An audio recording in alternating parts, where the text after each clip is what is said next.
Support comes from the Missouri Forest Products Association, committed to conservation and careful management of the state's forests to make them more resilient and better habitats for wildlife. ChooseWood.com. From St. Louis Public Radio. This is St. Louis on the Air. You see, that's many of the reason the juice product out there, traditional juice product out there, is just sugar. Fibers are essential. My goal is really empower each consumer to make a better and wiser choice. What kind of impact they have on themselves and others. You feel better, you treat other people with more compassion. In this country, we're blessed with abundant resource. Don't waste them. I'm Sarah Fensky.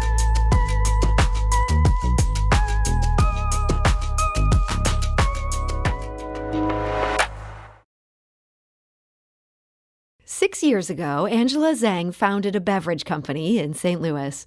Her goal was to combine ancient wisdom with modern innovation, and she built on the doctorate of pathology she earned at St. Louis University and the MBA that she got at Washington University to do it. Fulfill Food and Beverages recently notched $1 million in annual sales.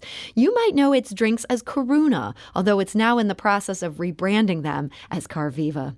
And joining us now to tell us more about the company's story is Angela Zeng. She is the owner of Fulfill Food and Beverages, LLC. Angela, welcome. Thank you, Sarah. I really appreciate this opportunity just to share my story with the NPR listeners here. Yes. Yeah, and I'm excited to hear this story. I understand you worked for several years in the pharmaceutical industry, and then you ended up going down this different path of founding this all-natural beverage company. Did you become disillusioned in some ways with the pharmaceutical industry? Well, that's a great question. Sometimes that's the question I ask myself. I would say, especially during the first year when I started Karuna brand, now under Karviva brand. So basically, that's the question I got asked all the times by shoppers, by industry, folks, friends, and, why you were in pharmaceutical, you were doing great, and your family, is doing great. Your kids, your little kids need you, why you are taking on such a huge risk, starting your own business. Yeah. Especially, I decided not just starting a line of beverage, I built our own factory, which is, crazy enough, right? Design the equipment, the layout, because I want to do something different.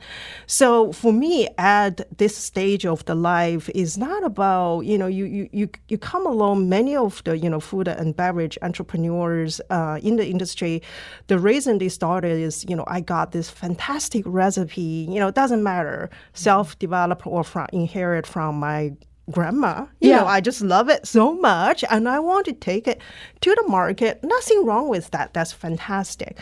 What I have done, so basically, when I was in the pharmaceutical, what I have seen, I was with the business development and strategic marketing division, and I evaluated thousands of different opportunities. Basically, the company was actively looking for acquisition or merger or licensing opportunities.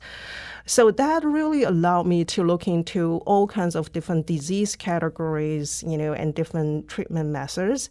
And I was shocked to see, even though we have so many treatment, new methods or new drugs coming into the pipeline, coming into the market, the people in this country are really getting thicker. For example, everyone knows diabetes rates, many of the cardiovascular disease prevalence rate, incident rates just keeps rising. And the most recent testimonial is how sick people can get, by infecting COVID. And one of the main factors is the underlying disease, right? Mm-hmm. So I was asking why. And fortunately, I had opportunities to work with the beverage company a little bit. I'm a person who always, has a very broad range of interests.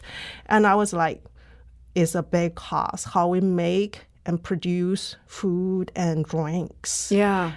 You name it, sugar level, highly processed ingredient, for example, food colors, lots of, artificial flavors.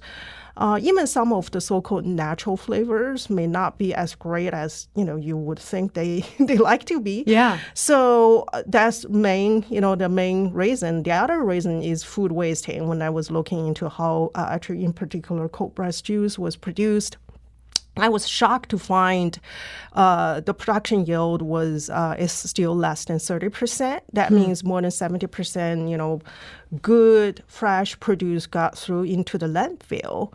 And because my culture background, that was actually absolutely right. That was actually the main driving force. At home, my kids joke about I'm the napkin or the paper towel policeman because I hate to see my kids wasting paper. To me, that's like cutting down trees unnecessary. So and food waste bothered you in the it same way. bothers me a lot. Yeah. Just to see why you want to. I mean, if you go to developing country, you see people suffering from, especially this year. Yeah. That you will see, and next year.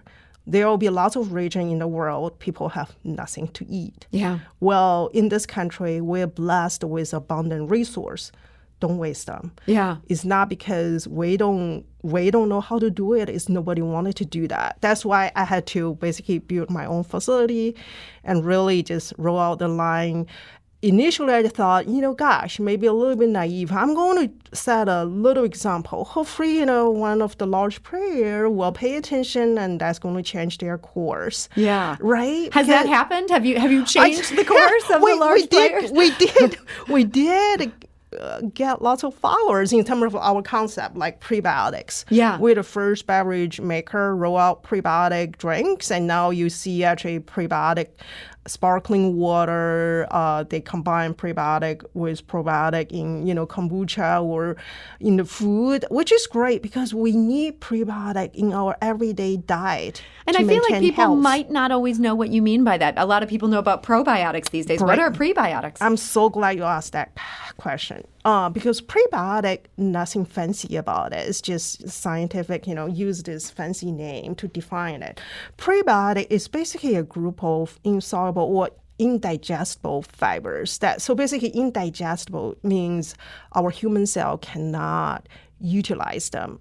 But that doesn't mean it's waste. That was one of the main reasons that fiber was labeled as waste. And then wasn't, necessary nutrients. That goes back many years ago. And then the industry is like, hooray, we don't need the fibers in our processed food. We throw them away.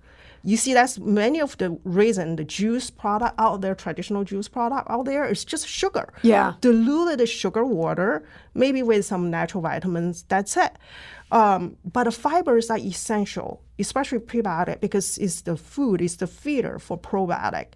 Yeah, and so you've kept those fibers in these drinks, so people are getting that. It's so important. Yeah, it is so important. So how do you sell the consumer on this is something you need in your drink, and also come up with a drink that tastes so good that I'm going to get that prebiotic and the probiotic that I need? Yes, great question again. It wasn't easy. Yeah. So it was a trial and error. It's just keep trying. So basically, when I first started, it's like, we need to put it on the label, right?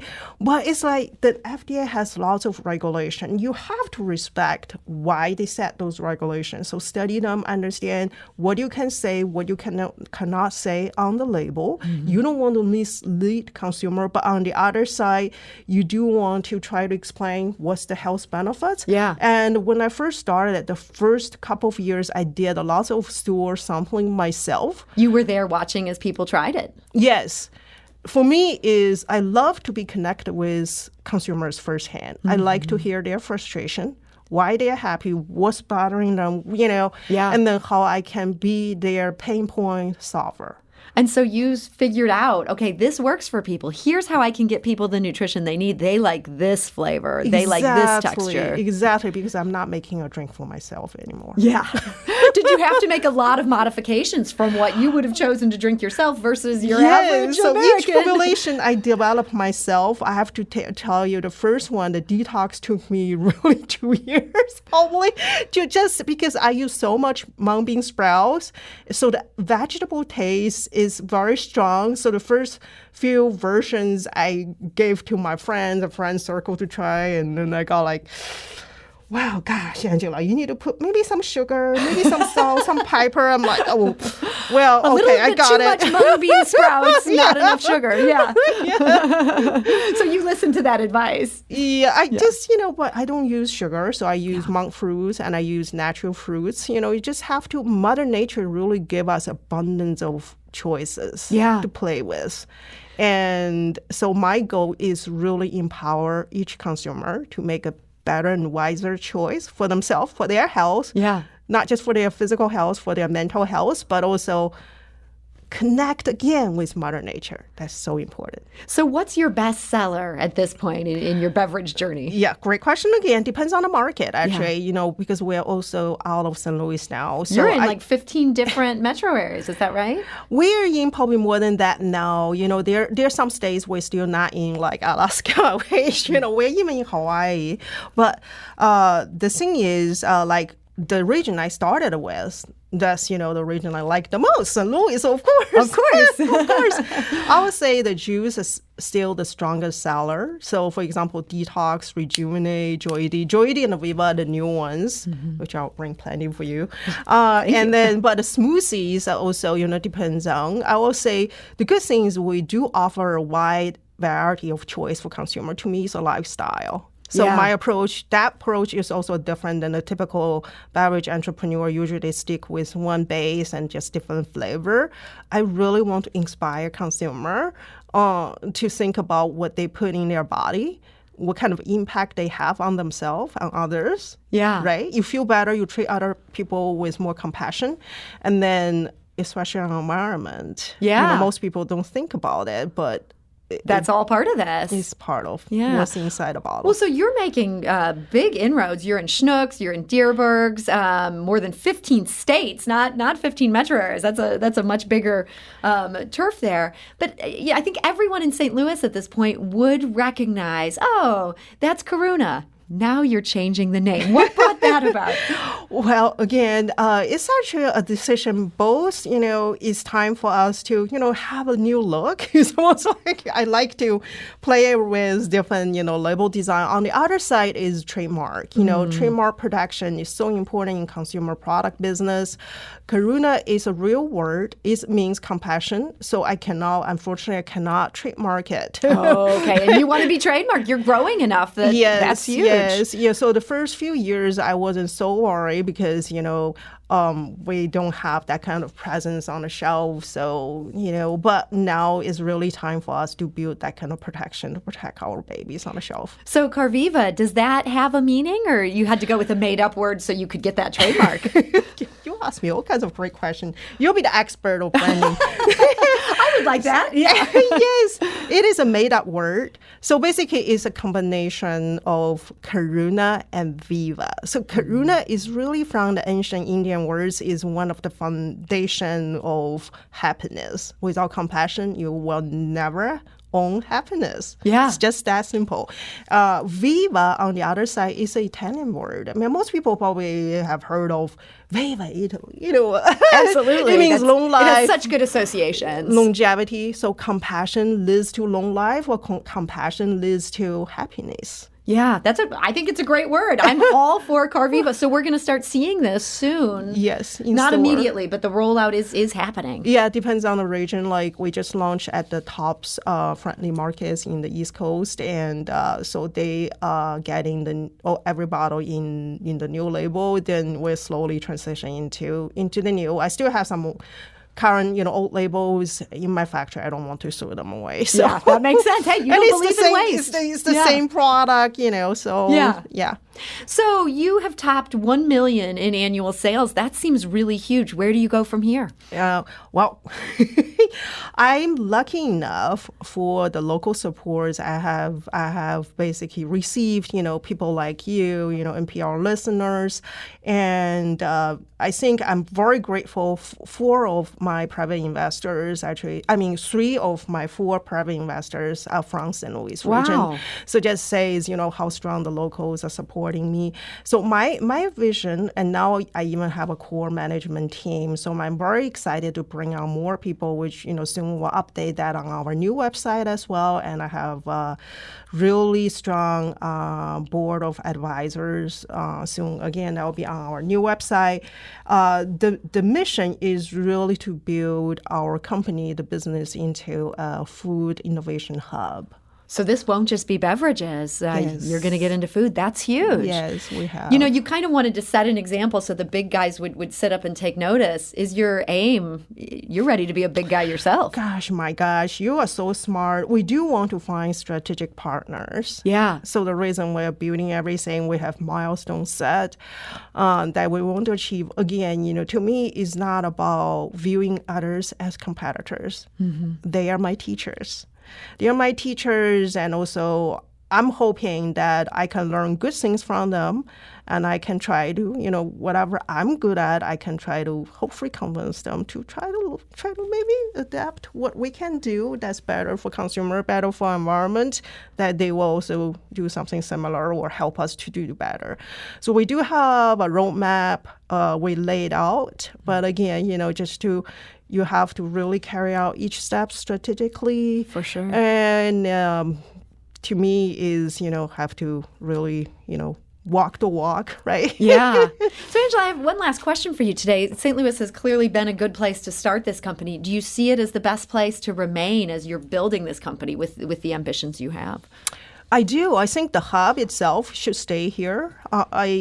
I don't know. I feel like St. Louis is a great region. People don't necessarily see this region as the health-conscious region, unfortunately.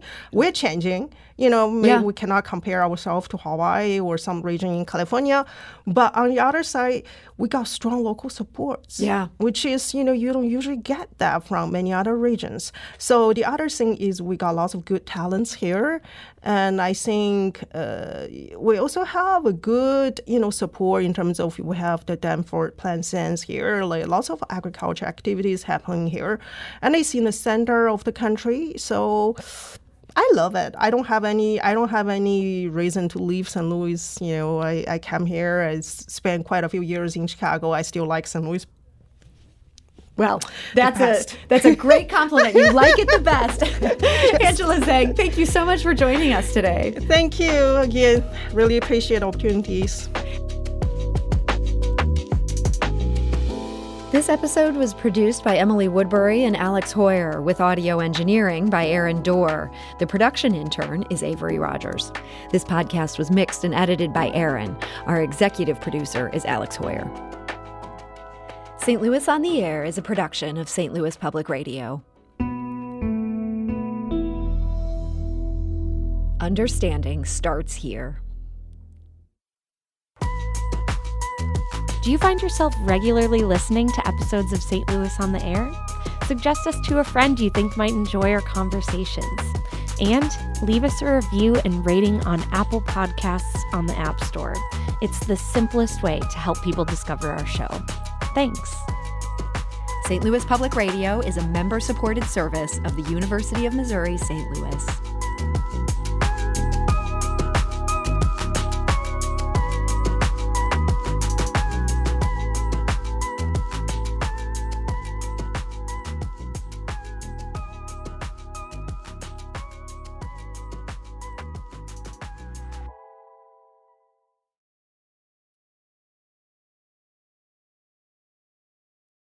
Support comes from Missouri Forest Products Association, committed to sustainable and sound conservation of the state's forests, which support more than 41,000 Missouri jobs, resulting in a $10 billion industry.